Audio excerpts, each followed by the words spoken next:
Isa sa mga desisyon ng Korte Suprema ay ang paglalaan ng Manampaya Fund sa mga energy projects lamang ng bansa. Kaya't sa pagkakataong ito, malaki ang kumpiyansa ng administrasyon na may pagkagamitan na ang nasabing pondo upang maibalik ang kuryente ng ilang probinsya at magamit sa iba pang energy-related projects ng pamahalaan. Para sa detalye, balita mo kami Elena Luna.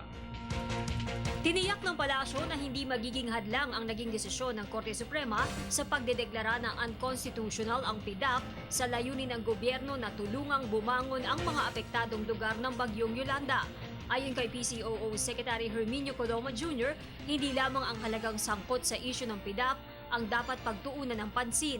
Kung anuman ang magiging epekto nito, tinitiyak po ng ating pamahalaan na gagawin ang lahat ng nararapat na autorisado po ng batas, makikipag-ugnayan at makikipagtulungan ang ating executive branch sa pangunguna ng ating Pangulo sa mga lider ng Kongreso para po makapaghanda ng mga sapat na pondo either through a supplemental budget or doon sa budget po ng 2014. Bahagi ng desisyon ng kataas-taasang hukuman ang pagsang-ayon sa interpretasyon ng palasyo na hindi maaaring gamitin sa ibang bagay ang pondo ng Malampaya maliban lamang sa mga proyektong may kinalaman sa enerhiya.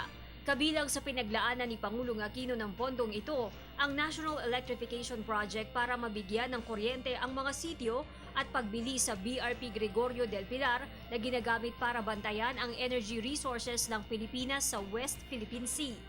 We are in sync with the Supreme Court insofar as the Malampaya Fund is concerned, considering that the President has not utilized the Malampaya Fund other than energy and energy-related projects. Ipinauubayan na ng palasyo sa Solicitor General kung kailangang maghain ng apela sa desisyon. Naniniwala rin ang palasyo na walang magiging negatibong epekto ito sa ugnayan ni Pangulong Aquino sa mga mambabatas. We have seen a Congress, a House of Representatives and Senate which have been very responsible, which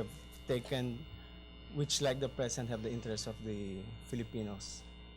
So I don't see any reason why it would be difficult for the President to push the agenda, the legislative agenda, considering that all of us share the common interest of our fellow Filipinos.